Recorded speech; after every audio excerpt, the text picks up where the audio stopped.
My name is Mark Gustina. I graduated from University of Hawaii. I opened a private practice out here in Cranberry almost 7 years ago, and we had them build it out the way that we wanted to, so we're able to get a demonstration room and a separate testing room and have plenty of space in the office to really take care of all of our needs and our patients' needs. When a new patient calls Cranberry Hearing and Balance Center, Andrea usually fields the calls from the front office, and she'll check and see if they have health insurance to help cover hearing testing and hearing aids.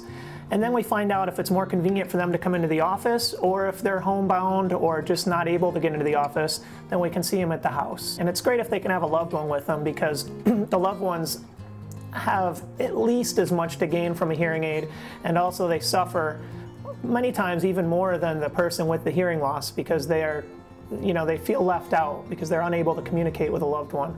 We're one of the few places that has everything set up on our laptop computers, so it's very efficient and makes it very simple for us to go out of the office. I'd like to touch on a big misconception with hearing loss and hearing aids.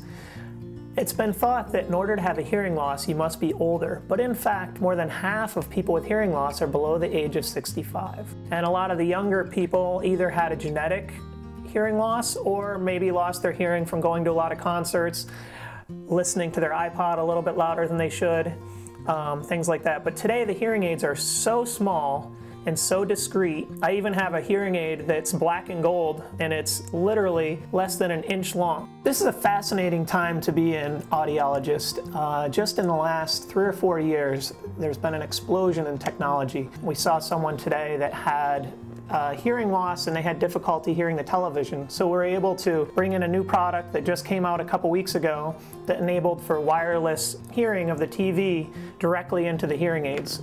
I think that it's incredibly important to really stay on top of the field and know all of the latest products as they come out, so that when I meet with the patient, I can ask them a series of questions to find out what their needs are, what their lifestyle is, what their loved ones perceive their difficulties to be. It was very difficult to have any kind of a conversation. He couldn't hear the television, couldn't talk on the phone. But when Mark got the first pair of hearing aids he put in him, it was like we could talk. We can actually talk to each other. He can talk on the phone.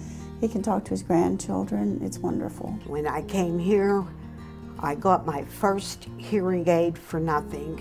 It's very important to me that when patients come to Cranberry Hearing and Balance Center, that they leave satisfied and feeling like they really gained something by the new hearing aids and by the service that we provided to them. If my patients aren't happy, I'm not happy.